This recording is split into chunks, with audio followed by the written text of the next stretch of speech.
Welcome to episode 3 of Healthy Conversations with East. So in today's story, I'm gonna tell y'all about this girl I met from St. Louis. I know when y'all say St. Louis, y'all think sexy red. But this girl, she was very nice on the eyes. So I said, okay. So we exchanged numbers. So on Friday, I gave her 2 options for a date. I said, let's go to this jazz festival or let's go to an adult arcade. Me and one of my friends, we kind of made a bet on which one she would choose. So later on that night, she told me she was getting dressed. I never heard nothing from her, so she didn't choose neither one of them. Saturday came. She hit me up early in the day, told me some things that came up. That didn't really sit too well with me because communication goes a long way. So I said, okay, well, I got something to do early in the day, Saturday, but Saturday night, we'll go out to dinner. Once again, I gave her 2 more options. Once again, Saturday night, she got to do her hair. I'll call you as soon as I finish. Never heard nothing else from her again. So by Sunday, I was kind of fed up with this whole shenanigan game that she's playing. She's hitting me up, and I'm just like, what's up, man? Like, I ain't even entertaining it. I ain't got no clothes on. I'm just kind of lounging around. So she said, well, we can really get up today, blase, blase. Now, I think things kind of got thrown off initially because it was a lot of text messaging. It wasn't that much phone conversations. But now we're actually talking on the phone. So we decided, we'll go out to dinner later on, but it was raining pretty hard. So right now we're using the time to really get to know each other. So, she told me she was from St. Louis. All her family was up there. That actually was driving down to Florida because everybody was going on a cruise. She said she had 2 kids, a 10-year-old and a 3-year-old. I said, okay, that was cool. I usually don't do the small kid thing, but, it is what it is at this moment. So she told me she worked at a pharmacy and, and she was single. So I said, okay, cool. Well, when it started raining, we'll go out to dinner. Her phone miraculously hangs up. I try to call her back, straight to voicemail. So man, I'm not gonna keep playing this game with this girl. So I go get me something to eat. I'm on my way back to the crib. She texts me, my phone died. So I text her back. I was like, yo, I don't really know who you playing these games with, but I ain't really into all that. So, I'm kind of cool or whatever. So Monday came. I'm on my way to work. She's now calling, texting all throughout the day, trying to have general conversation and all. So I'm like, I'm driving. I got to drive all the way up to Maryland. So I'm just passing the time at the moment. We get off the phone. I'm doing my thing. It's probably like 2-3 o'clock in the morning. I decided to pull over and take me a nap. Probably had like 2 more hours to go on my drive. She calls the phone. So when I asked, I'm like, yo, what you doing up this time of night? She was like, man, I just left the club. Left the club? Don't you got to work in the morning? She said, yeah, I got to work at 10 o'clock, but I'm probably going to call in. So I'm like, yo, you're going to use your days to call out because you were going to the club. So, she was just like, yeah, I got enough days, blah, blah, blah. So I'm like, okay, cool. So sure enough, on Tuesday, she called out. That ain't none of my business, even though she had already told me that she was low on money. That's why she didn't go on the cruise with the rest of her family. So over the next couple of days, between Tuesday and Friday, we did a lot of talking. I would ask her for little things like her social media. She would never give me her social media. I said, okay, cool. So we talked Thursday night. Friday morning, I gave her the old good morning text, but my message wasn't delivered. So I waited a couple of hours and gave her a call back. My phone going straight to voicemail. So I'm like, damn, she put me on the block list or something. Like, I ain't did nothing to this girl. So Friday go by, Saturday go by, Sunday go by. At this moment, I'm driving up north again. I think I was probably in Virginia at that time.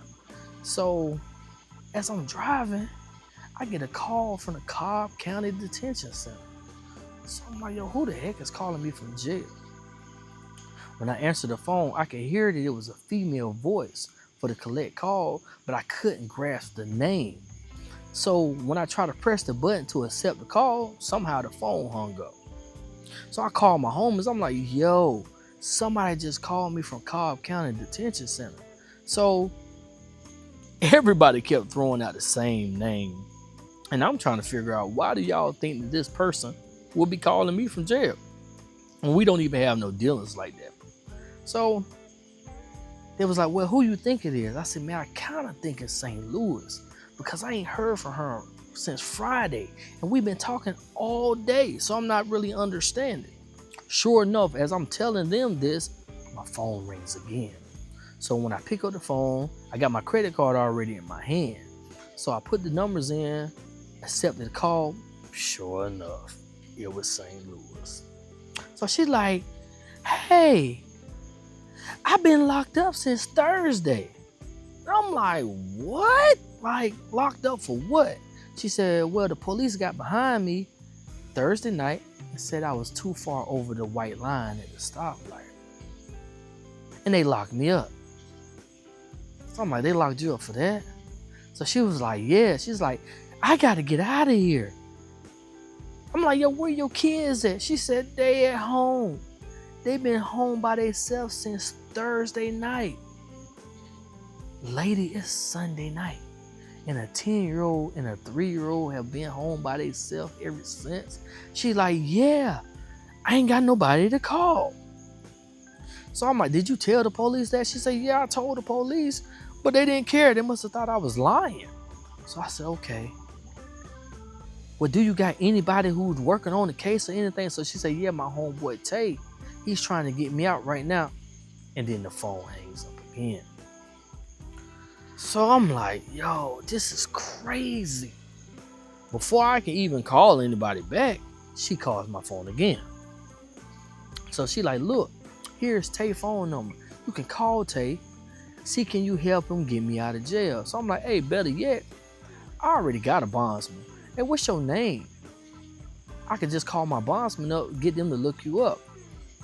She gave me a name, but once we got off the phone, I called the jail. They couldn't even find this person in the jail. So I called her homeboy, Tay. He didn't answer. I texted Tay. He didn't respond. So about an hour later, she calls the phone. She's out of jail. He got her out of jail already. So I'm like, okay, that's cool. So where you at now? She said, I'm getting out of the Uber. I'm pulling up in my house. So I said, okay, I can hear you real clear now, because that jail phone was kind of shaky. I couldn't really understand what you were saying. So why you get locked up again? So she said, they pulled me over, asked to breathalyze me. Oh, you got a DUI. She was like, yeah, I refused the breathalyzer test and they locked my ass up. Okay. So did Tay go check on your kids? She said, no.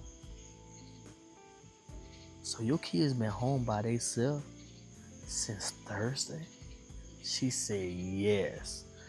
I'm like, bruh, that 10-year-old, he got to be a trooper. Because when I was a young kid, I could stay home by myself all day. That's cool. But to stay home by himself and take care of a 3-year-old for about 3 days, man, he deserves a day at the arcade. He deserves a game or something. You got to do something nice for him. So she was like, yeah, you're right. So for the rest of the night, we talked, laughed and joked. I said a bunch of jailhouse jokes or whatever. And we got off the phone. So the next morning, I called her up a couple times, but I couldn't get in contact with her. So she calls me that afternoon, probably maybe about 1 o'clock that afternoon.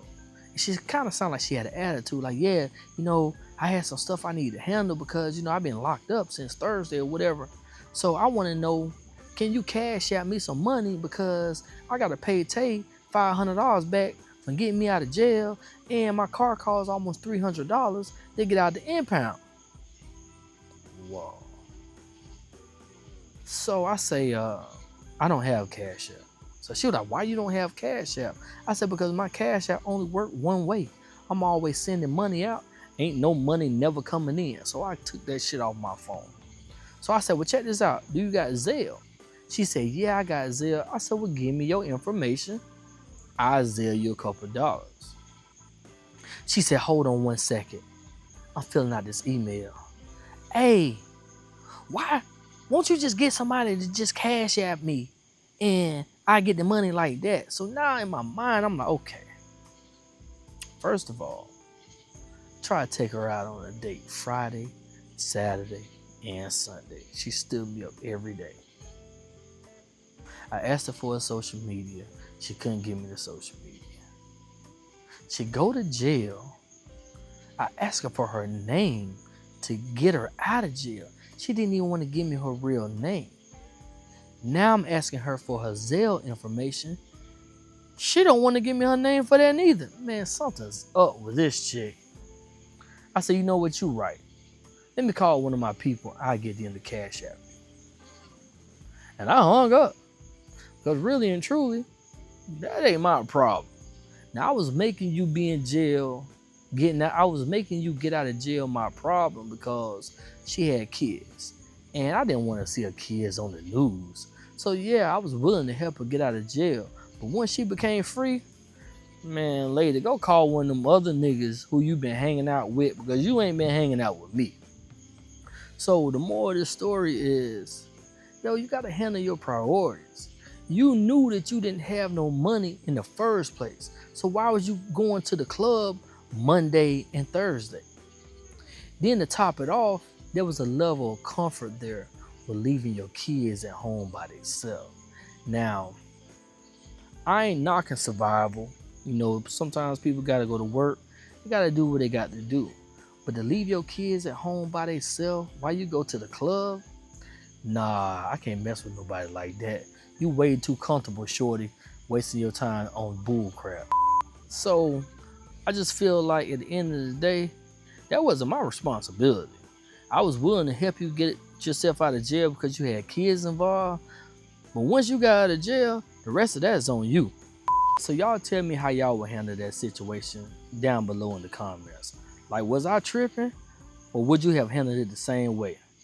Tune in next time for Healthy Conversation with East.